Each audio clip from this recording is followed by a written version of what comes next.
Quando Jesus está falando que a qualidade da nossa vida está ligada à qualidade dos nossos olhos, porque ele fala sobre olhos bons e olhos maus, é óbvio que Jesus não está falando de miopia, de astigmatismo, de hipermetropia e de qualquer outra doença dos olhos. Mas uma coisa é clara, Jesus está dizendo que a qualidade da nossa vida, a luminosidade da nossa vida, termos uma vida iluminada ou uma vida apagada, uma vida com luz ou uma vida debaixo de densas trevas, está ligada à nossa visão. Jesus não está falando, obviamente, desse olho físico, carnal, que nós temos, mas Jesus está falando sobre uma coisa interessante para pensarmos hoje à noite, sobre perspectiva. Repita isso comigo, diga perspectiva. Jesus não está falando que a qualidade da nossa vida necessariamente está ligada àquilo que nós vemos. Mas Jesus está falando que a qualidade da nossa vida está ligada a como nós vemos as coisas. Não é o que a gente vê, mas como a gente vê. Não é o que nós enxergamos, mas o que é que isso que nós enxergamos gera dentro de nós. Você sabe que você pode ver a mesma coisa que uma outra pessoa e certamente vocês terão opiniões diferentes. Você vai na porta de um cinema, no final, todo mundo ali assistiu o mesmo filme. Uns não gostaram, outros gostaram, uns choraram, outros deram risada. Acabou o campeonato brasileiro de futebol. Foi o mesmo campeonato. Mas cada um tem um sentimento em relação a esse campeonato. Os corintianos amaram. E o resto? Odiaram. E os juízes? Indiferente. É a mesma coisa. É o mesmo fato. É o mesmo acontecimento, mas a perspectiva muda. Vou colocar foto de um político aqui, na cabeça de um vai gerar um sentimento e uma visão, na cabeça do outro vai gerar um outro sentimento e uma outra visão.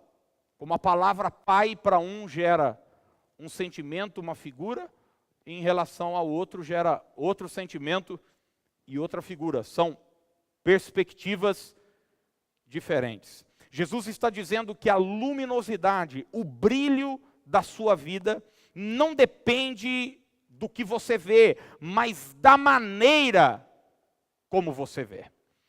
O que determina se você terá uma vida brilhante ou uma vida de trevas é a sua perspectiva. A chave está no seu olhar, na sua maneira de enxergar. Não é a crise, mas é como você enxerga a crise.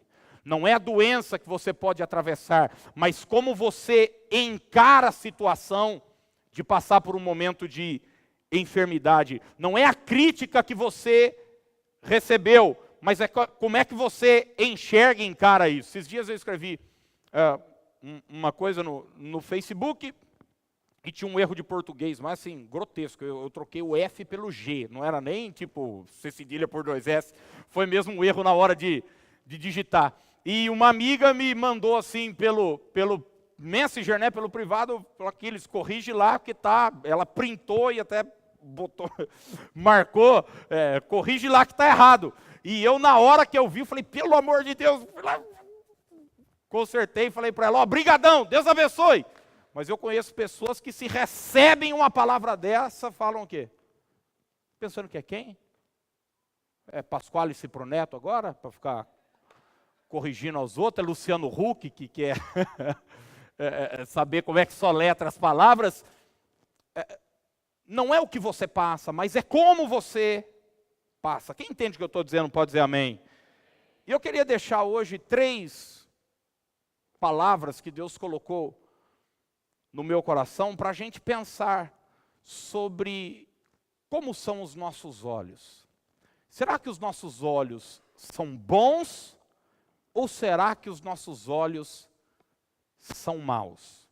Há pessoas que pensam que o seu futuro, o brilho da sua vida, depende de sorte, depende de oportunidades, depende da opinião dos outros, mas Jesus está dizendo que depende da sua perspectiva. Em primeiro lugar, o olho mau está focado na ação do inimigo, enquanto o olho bom tem seu foco na ação de Deus. Vamos repetir juntos? Diga assim: o olho mau está focado na ação do inimigo. O olho bom tem seu foco na ação de Deus. Se você quiser, abra comigo a sua Bíblia em 2 Reis, capítulo 6, por favor. Segundo livro dos Reis, capítulo 6. É um texto onde Eliseu,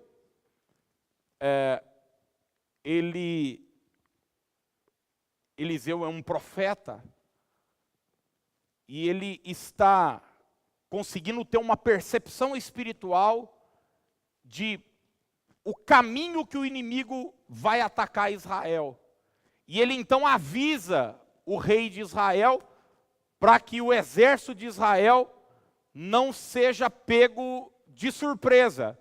E então, eles acham que inclusive existe um espia, os sírios acham, mas alguém fala, não, é que tem um profeta, tem um homem de Deus naquela nação. E então, o rei da Síria dá uma ordem para que Eliseu seja capturado. E Eliseu tem um moço, que é um auxiliar dele. É como alguém que ele vai treinar para futuramente ser um profeta também. E a Bíblia diz, em 2 Reis 6,15, o seguinte: tendo se levantado muito cedo o moço do homem de Deus e saído, eis que as tropas, cavalos, haviam cercado a cidade. Então o seu moço lhe disse, você entendeu o texto ou não? Os inimigos estão vindo para buscar Eliseu, carros, cavalos, um exército. Ele acorda cedo e o que ele vê? O inimigo chegando. E ele diz, ai meu senhor, que faremos? Ele respondeu, Eliseu respondeu, não temas, porque mais são os que estão conosco do que os que estão com eles. Orou Eliseu e disse, Senhor, peço-te que lhe abras os olhos para que veja. O Senhor abriu os olhos do moço, e ele viu que o monte estava cheio de carros, de cavalos e carros de fogo em redor de Eliseu. Ele olhou, e a primeiro momento, ele só conseguiu ver o inimigo, a ação do mal, os carros e cavalos do inimigo, vindo para os destruir.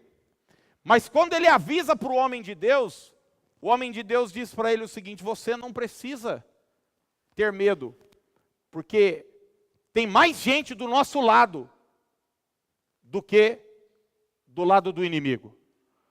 Mas ele não está vendo isso. Eliseu então faz uma oração, Senhor, abre os seus olhos.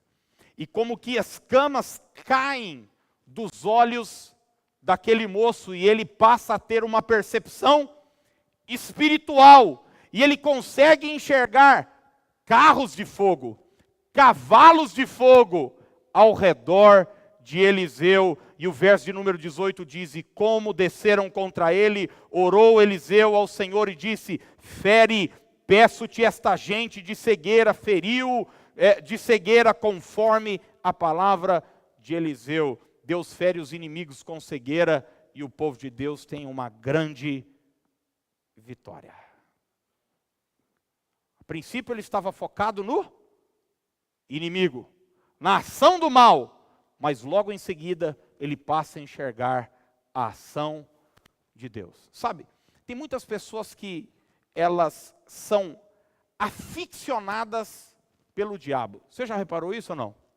Gente que sai de casa de manhã com a seguinte perspectiva ou pergunta: o que é que o diabo preparou para mim hoje, será? O diabo é sujo? Conhece gente assim ou não?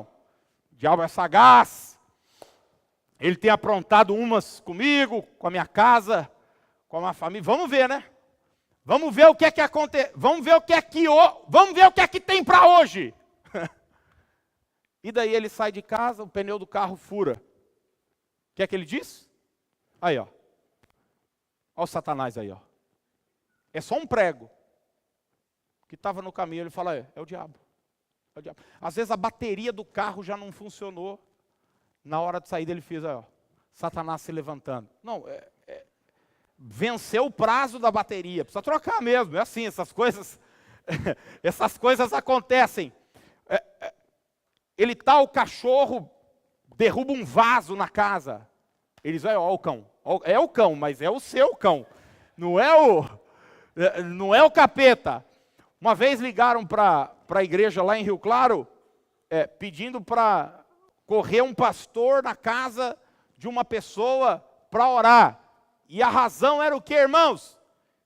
As luzes da casa estavam queimando constantemente. Chuveiro queimava. Eu falei, gente, vocês têm que ligar para o eletricista, não é para cá não. Mas o que é isso? É uma fixação por uma ação demoníaca. A pessoa, ela está tão focada no diabo, ela tão focada na ação do mal, que tudo para a vida dela é o diabo. É o diabo. Um problema na empresa é o diabo. Um problema com uma pessoa é um diabo. Alguém fechou no trânsito, ela diz, olha, o Satanás está querendo acabar com a minha vida. Não, é um barbeiro que tem um monte aí. Não é verdade? Alguém passou no sinal vermelho, ó o cão, porque a cabeça dela, o olhar dela para tudo é o quê?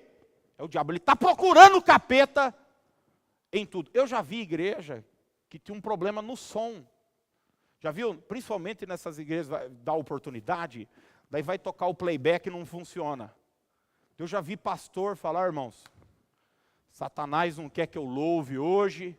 Não é o som que é uma droga. É o CD que está arriscado. Já viu isso ou não? Mas daí a pessoa fala que é o quê? Que é o Satanás. É mais fácil jogar a culpa no diabo do que arrumar o som. Aí diz aí, o diabo está querendo roubar o nosso louvor. E o povo glorifica, rapaz. Fala, não, está amarrado. Quem está amarrado o quê? Compra outro som, cara. Vai ali na loja, compra, conserta esse CD. Usa pendrive agora, para com isso, rapaz. Mas o olhar da pessoa para tudo é Satanás. Em contrapartida, há pessoas que saem de casa todos os dias com o seguinte olhar: este é o dia que o Senhor fez. O que é que Deus preparou para mim hoje? Ele pode passar pelas mesmas coisas, mas ele passa de uma maneira, o que, gente? Diferente. Tem um problema no pneu, ele vai lá. Que maravilha, bom que eu tenho um carro. Quanta gente aí andando a pé, hein? Misericórdia. Graças a Deus, isso é problema de quem tem um carro, porque quem não tem pneu para furar. Você concorda comigo que é a mesma coisa?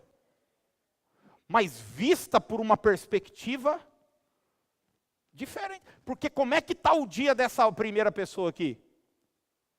Horrível. Trevas, escuridão. Mas como é que está o dia da outra? Alegre. Elas enfrentam a mesma situação de modo diferente. De modo diferente. A pergunta que eu faço para você hoje é o seguinte: você está mais interessado no que Deus está fazendo ou no que o diabo está fazendo? Eu quero dizer para você o seguinte: mais são os que estão conosco dos que os que estão com ele. Quando Lúcifer foi mandado embora do dos céus, por rebeldia, ele levou a terça parte dos anjos. Os demônios existem, é verdade, mas para cada demônio tem 2 anjos do seu lado. Você precisa acreditar nisso. Você precisa acreditar nisso. Sabe, às vezes a gente cai no erro de ultravalorizar Satanás. Você não deve, a Bíblia diz, não ignorei os seus ardis. Mas pare de ficar dando ao diabo um poder que ele não tem. A mesma Bíblia que diz que o diabo anda em derredor e anda mesmo rugindo como um leão. A mesma Bíblia que diz que o ladrão vem para matar, roubar e destruir. A mesma Bíblia que fala sobre esses intentos do diabo também diz: maior é o que está em nós do que aquele que está no mundo. Quando você mudar a sua perspectiva, os seus olhos, seus óculos, a sua maneira de enxergar, ao sair da cama, ao invés de sair pensando no que é que o diabo está te preparando, você sair da cama pensando o que é que Deus está me preparando hoje. Seu dia vai ser um dia cheio de luz, iluminado, abençoado. Segundo lugar, o olho mau está focado no tamanho do gigante, porém o olho bom tem seu foco no tamanho da recompensa. Repita comigo, diga: o olho mau vê o tamanho do gigante, o olho bom vê o tamanho da recompensa. Você conhece o texto, 1 Samuel capítulo 17, é uma história talvez das mais conhecidas da Bíblia. Golias, o homem mais alto da história, 3 metros de altura, um guerreiro, filisteu, se levanta e afronta o exército de Israel. Era comum na época em que o melhor guerreiro de cada exército pelejasse. E então a vitória seria dada à nação daquele guerreiro que ganhasse. Eles economizariam exército, economizariam dinheiro, não derramaria muito sangue, enfim. E a proposta era essa: peguem um homem do exército de Israel para guerrear contra Golias.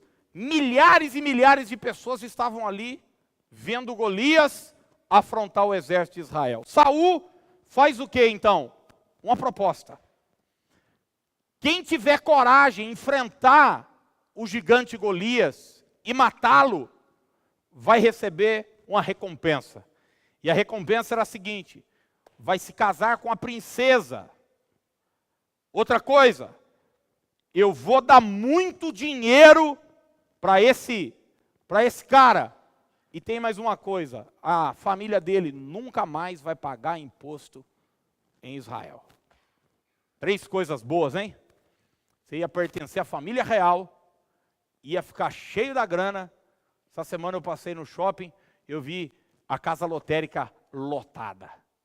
Daí eu olhei e falei: mas será que é dia de pagar a conta? Não, Mega Sena acumulada, 50 milhões. Eu falei: trabalhar ninguém quer, se quer dinheiro fácil, né? Quem é que não quer um dinheirinho, gente? Quem é que não quer um dinheirinho? Ia muito dinheiro, e nunca mais ia pagar imposto em Israel. Mas todo mundo estava focado aonde, gente? No tamanho do gigante, no tamanho da adversidade. Mas uma pessoa aquele dia não olhou o tamanho do gigante, não olhou o tamanho da adversidade do problema. Os seus olhos estavam no tamanho da recompensa. O que iria ganhar aquele que lutasse com Golias? A recompensa estava disponível para todo mundo, porém todos só conseguiam enxergar Golias. Existem pessoas que são assim, elas são aficionadas por problema. O seu olho está sempre nas coisas ruins, sempre nas coisas negativas, sempre nas coisas difíceis. Você encontra ela e diz: você soube o que aconteceu comigo? Te falaram da minha família, você sabe da minha história, Você soube agora o que está acontecendo, então você viu que vão mudar não sei o que em Brasília, você sabe da nova lei, não sei o que. Ele está sempre caçando um problema para ele ficar olhando, prestando atenção. Mas existem pessoas que estão sempre olhando para as promessas de Deus para a sua vida. E quem vive aficionado por problemas, vive como, gente? Uma vida de trevas, uma vida triste. E elas dizem, meu Deus, por que minha vida está assim? Porque o seu olhar está onde? Nas dificuldades. Existe um exemplo bíblico extraordinário sobre isso, que é Abraão. Você sabe que Abraão não tinha filhos, cansei de pregar sobre isso, mas ele tinha o que, gente? Uma promessa. Ele tinha um problema, seu corpo era amortecido, sua esposa era estéril, ele tinha problema, sua idade, ele tinha inúmeros problemas, mas Deus constantemente tira Abraão da tenda e diz para ele o quê? Olha para os céus, conta as estrelas, se é que você pode, assim será a tua posteridade. Antes de Deus mudar a vida de Abraão, Deus mudou a perspectiva de Abraão, a visão de Abraão, o olhar de Abraão. Abraão, para de ficar focado no seu problema, para de ficar prestando atenção na sua dificuldade, olha o tamanho da promessa que eu tenho preparado e reservado para a sua vida. Eu gosto do texto de Gênesis 15, onde o Senhor chega para ele e diz, o teu galardão será sobremodo grande. Tem uma recompensa extraordinária para você, Abraão. É nisso que você deve prestar atenção. Gente, o que é que alimenta um atleta cansado em meio a uma maratona? A recompensa. Recompensa. Se ele ficar prestando atenção no seu cansaço, se ele ficar prestando atenção nas dores musculares, o que é que ele faz? Ele para. Ontem eu fui andar, depois de não sei quantos anos. Meu irmão falou, eu vou andar. Eu falei, estou junto, vamos lá. Descemos aqui na área de lazer, fomos ali pelo meio do engenho. Na hora que eu cheguei na metade ali da lagoa, peguei o telefone, liguei para a Dani e falou, Dani, vem me buscar aqui. Tá doido. Vou terminar com isso aqui. Vou terminar com isso aqui não. A subida horrível. Por que um atleta continua?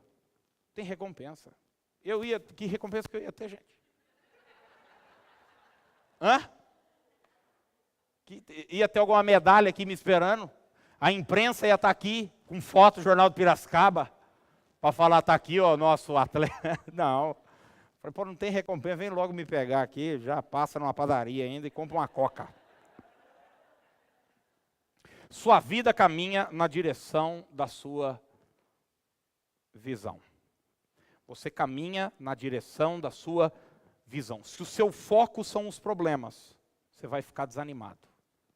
Porém, se o seu foco for a promessa de Deus, você ficará encorajado. Por isso que às vezes você vê pessoas que têm muita coisa, têm uma família linda, têm um bom emprego, têm uma boa renda, mas elas estão querendo tirar a própria vida, não conseguem dormir à noite. Por quê? Por causa do foco. Elas colocam o foco em uma coisa que não está dando certo na vida delas. Porque, gente, todos nós aqui temos alguma coisa que não está dando certo na nossa vida. E daí, às vezes, eu falo, meu Deus do céu, se essa pessoa tivesse minha vida, uma semana já tinha se matado há muitos anos. Porque a questão não é o que você passa, mas como você passa. Mas onde está o seu olhar, se você começar a olhar para a promessa de Deus? É para lá que você vai. Agora, se você ficar ficcionado, alucinado pelos seus problemas, certamente você será consumido por eles. Você sabe o nome de alguma pessoa do exército de Israel? Não. Você conhece Quem venceu a batalha com Golias, não conhece? Davi. Sabe por quê? Porque quem foca nos problemas é esquecido pela história, mas quem é alucinado pelas promessas de Deus marca a história. Terceiro e último lugar, o olho mau está sempre focando o passado, porém o olho bom tem seu foco no futuro. Diga, o olho mau foca no passado, o olho bom foca no futuro. Pergunta para o seu vizinho aí, para onde você está olhando?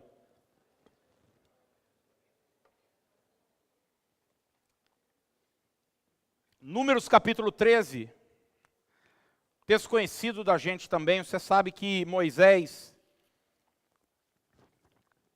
alguns meses eles saíram do Egito. Moisés envia então 12 espias, um cabeça de cada tribo, para espiar a terra e trazer um relatório. Você sabe, não dá tempo da gente falar de tudo aqui, mas 10 espias voltam com um relatório que negativo, dizendo, olha, a terra é boa, mas tem gigante. Nós vimos os filhos de Anak. É interessante que tudo está sempre focado no olhar. Verso 28 eles falam, vimos os filhos de Anak. Verso 32, o povo que vimos nela são homens de grande estatura.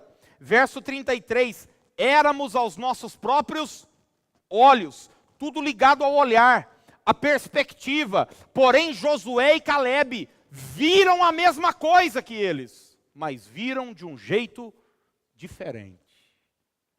Os 10 tinham olhos maus, porém Josué e Calebe tinham olhos bons.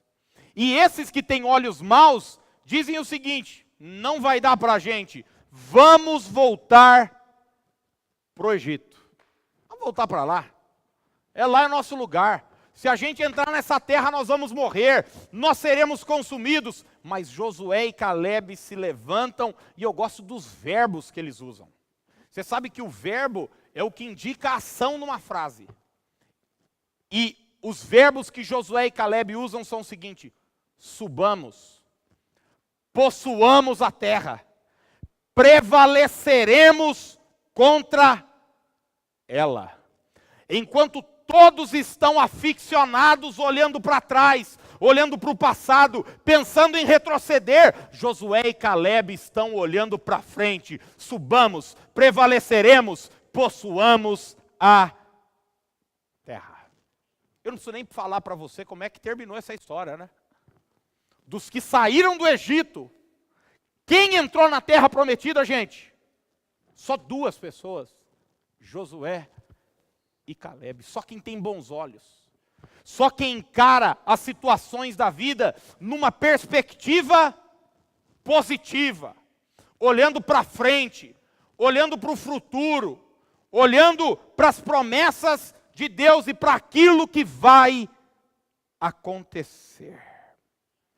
Os verbos que você tem conjugado normalmente estão no passado ou no futuro. Será que seu passado é mais interessante do que aquilo que está por vir? Do que aquilo que está à sua frente? Eu quero dizer para você que teu passado pode ter sido difícil. Porque existem pessoas tão aficionadas num trauma, numa rejeição que sofreram, num abuso. Mas deixa eu dizer uma coisa para você, o seu passado pode ter sido difícil. Mas tem uma boa notícia para você, você não está mais lá. Você não está mais lá. Então chegou a hora de tirar também os seus olhos de lá. Chegou a hora de tirar sua mente de lá. Chegou a hora de tirar sua visão de lá. Isaías 43, 18 diz, não vos lembreis das coisas passadas, nem considereis as antigas. Eis que faço coisa nova, que está saindo à luz. E o texto termina com uma pergunta, porventura, não o percebeis? Vocês não são capazes de enxergar isso? Vocês não são capazes de ver isso? Eu estou fazendo algo novo, vocês ainda não repararam. Seus olhos, seu olhar não foi capaz de ver isso. Não se lembre do passado. Não considere as coisas antigas. Provérbios 4:25 diz: os teus olhos olhem direito, e as tuas pálpebras diretamente diante de ti.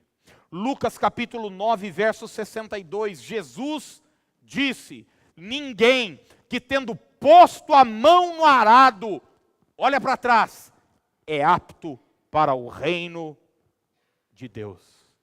Quem põe a mão no arado não pode olhar para trás. Sabe qual foi o segredo de Jesus passar pelas maiores aflições e dificuldades sem murmurar, sem reclamar? O autor aos Hebreus, no capítulo 12, verso 2, diz que Jesus suportou a cruz pela alegria que lhe estava proposta. Suportou a cruz pela alegria que lhe estava proposta. Jesus sabia que a cruz era circunstancial, mas a vida eterna que estava sendo gerada através daquele ato era para sempre, era permanente. Quem sabe você está olhando, focado em uma situação que é circunstancial.